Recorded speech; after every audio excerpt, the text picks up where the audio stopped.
Καλησπέρα και καλώς ήρθατε πάλι πίσω εδώ στο κανάλι μου Γιωβάνι Ιωάννου για ακόμα ένα βίντεο φωτογραφίας μαζί και πάμε να μιλήσουμε για την σύνθεση στη φωτογραφία.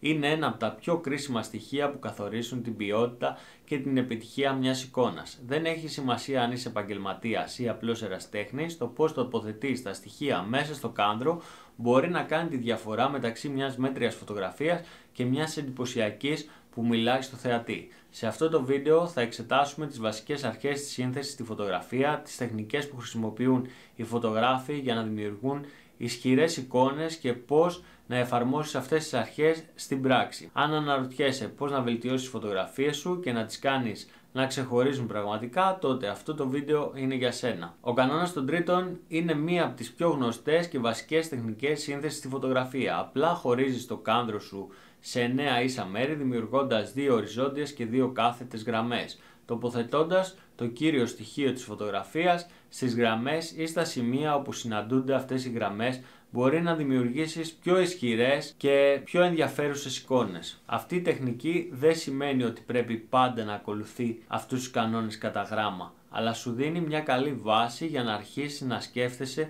τη σύνθεση και να καθοδηγείς τον θεατή μέσα από την εικόνα σου. Για παράδειγμα, αν φωτογραφίζεις ένα τοπίο τοποθετώντας τον ορίζοντα στη γραμμή του 1 τρίτου, μπορεί να δημιουργήσεις μια πιο δυναμική αίσθηση βάθους και χώρου. Το κέντρο ενδιαφέροντος είναι το στοιχείο που τραβάει αμέσως την προσοχή του θεατή όταν κοιτάζει τη φωτογραφία.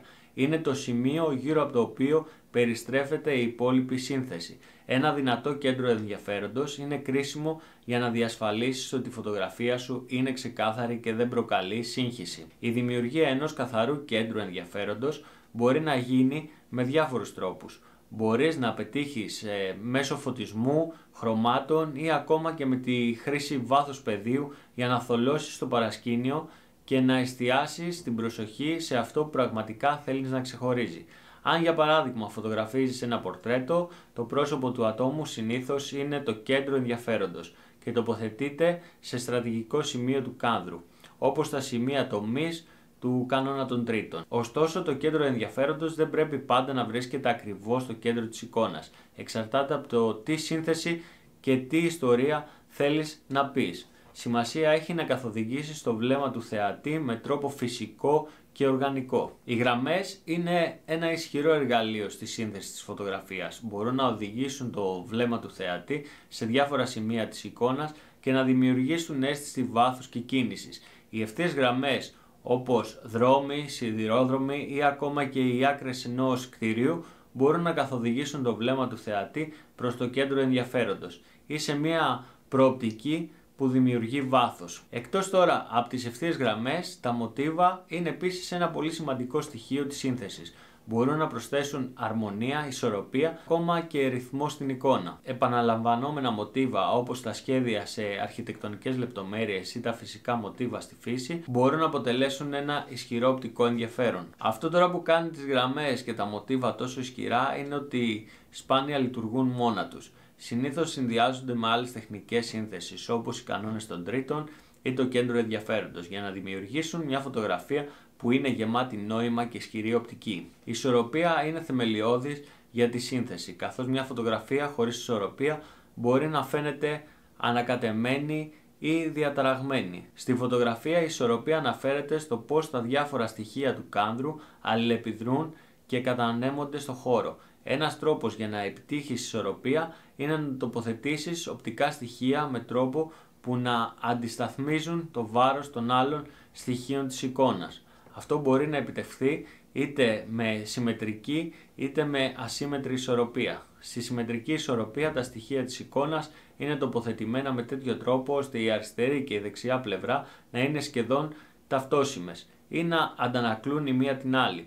Αντίθετα, η ασύμμετρη ισορροπία δημιουργεί ενδιαφέρον μέσω της αντίθεσης μεγέθους ή χρωμάτων ή κίνησης, χωρίς να χρειάζεται οι δύο πλευρές της εικόνας να είναι ακριβώς ίδιες.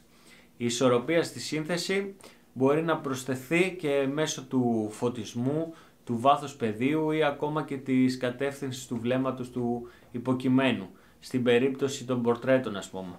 Ένα φως που χτυπά το ένα μέρος της εικόνας μπορεί να εξισορροπήσει ένα άλλο σκοτεινό στοιχείο δημιουργώντας αίσθηση αρμονίας. Ο αρνητικός χώρος είναι το κενό γύρω από το κύριο θέμα της φωτογραφίας. Αν και μπορεί να ακούγεται παράξενο, η σωστή χρήση του αρνητικού χώρου μπορεί να κάνει το κύριο θέμα να ξεχωρίζει και να προσδίδει αίσθηση ευρυχωρίας και ηρεμία στην εικόνα. Αντί να γεμίσει το κάδρο με πολλά στοιχεία αφήνοντας περισσότερο κενό γύρω από το θέμα σου, δημιουργείς μια αίσθηση αναπνοής και έντονης εστίασης στο θέμα. Η χρήση αρνητικού χώρου μπορεί επίσης να προσδώσει αίσθηση ελευθερίας ή μοναξιά ανάλογα με την ατμόσφαιρα που θέλεις να μεταφέρεις. Για παράδειγμα, αν φωτογραφίζεις ένα άτομο στο κέντρο ενός τεράστιου τοπίου, ο αρνητικός χώρος γύρω του ενισχύει την αίσθηση του κενού και της απομόνωσης. Είναι επίσης πολύ χρήσιμο για την ενίσχυση άλλων στοιχείων της σύνθεσης, όπως η γραμμικότητα ή η δημιουργία έντονων αντιθέσεων. Μία από τις πιο ισχυρές τεχνικές στη σύνθεση είναι η χρήση της κίνησης και της καθοδήγησης του βλέμματος του θεατή. Οι φωτογράφοι χρησιμοποιούν διάφορους τρόπους για να καθοδηγήσουν το βλέμμα του θεατή μέσω της εικόνας, δημιουργώντας μία διαδρομή που παρασύρει το βλέμμα από το ένα σημείο στο άλλο. Αυτό μπορεί να γίνει μέσω γραμμών, επαναλαμβανόμενων μοτίβων ή ακόμα και μέσω της ίδιας της κίνησης ενός υποκειμένου στην εικόνα μας. Η κίνηση στην εικόνα μπορεί να προσδώσει δυναμική και ένταση.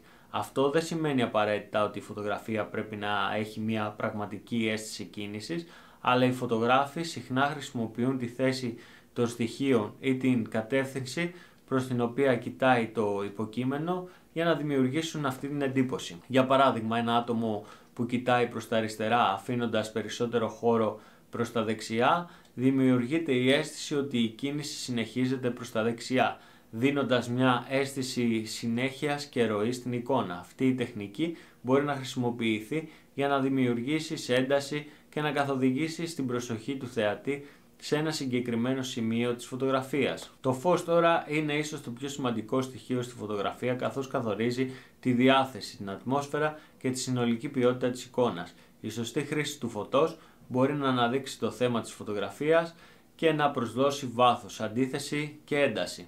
Ακόμα και οι πιο απλές σκηνές μπορούν να γίνουν μαγευτικές με τη σωστή διαχείριση του φωτισμού.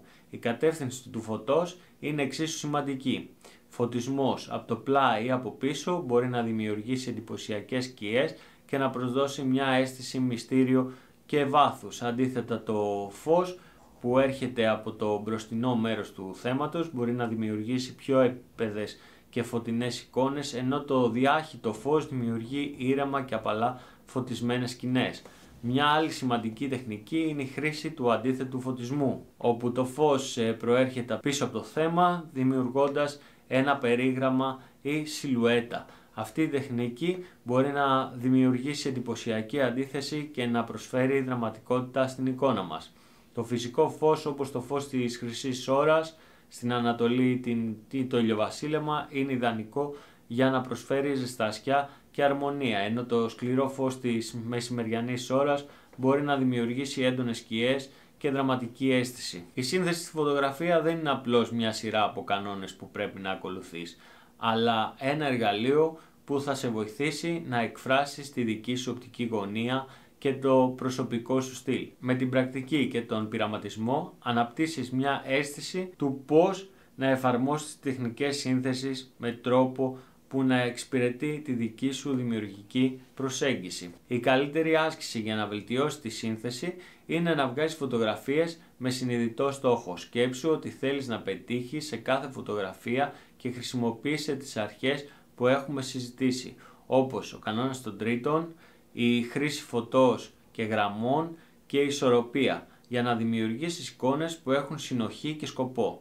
Στην πορεία αρχίζεις να αναπτύσσεις το προσωπικό σου στυλ. Αυτό μπορεί να σημαίνει ότι αποφεύγεις κάποιες σημαντικές τεχνικές και δημιουργείς κάτι μοναδικό που σου ταιριάζει. Μπορεί να σημαίνει ότι επικεντρώνεσαι περισσότερο στη χρήση του φωτός παρά στη σύνθεση του κάδρου, ή ότι προτιμάς τη μινιμαλιστική προσέγγιση με μεγάλο αρνητικό χώρο γύρω από το θέμα σου. Το σημαντικό είναι να δοκιμάζεις, να εξερευνάς και να βρίσκεις τι λειτουργεί για εσένα. Η σύνθεση στη φωτογραφία είναι μια συνεχής διαδικασία μάθησης και εξέλιξης. Αυτό ήταν λοιπόν το βίντεο για τη σύνθεση στη φωτογραφία. Ελπίζω να βρήκατε χρήσιμες τεχνικές και τις συμβουλές που μοιράστηκα μαζί σας και να σας βοήθησε να δείτε τη φωτογραφία με μια νέα οπτική. Θυμηθείτε τώρα, η σύνθεση είναι κάτι που εξελίσσεται με την εξάσκηση και τον πειραματισμό, οπότε μην φοβηθείτε να δοκιμάσετε και να εξερευνήσετε νέες ιδέες. Αν σας άρεσε το βίντεο, μην ξεχάσετε να κάνετε ένα like και να εγγραφείτε στο κανάλι για περισσότερα βίντεο με φωτογραφικές συμβουλές και τεχνικές. Αφήστε μου ένα σχόλιο παρακάτω με τις δικές σας εμπειρίες ή τις ερωτήσεις σχετικά με τη σύνθεση. Θα χαρώ να τα διαβάσω και να τα απαντήσω. Σας ευχαριστώ πολύ, παρακολουθήσατε, τα λέμε στο επόμενο βίντεο. Γεια σας!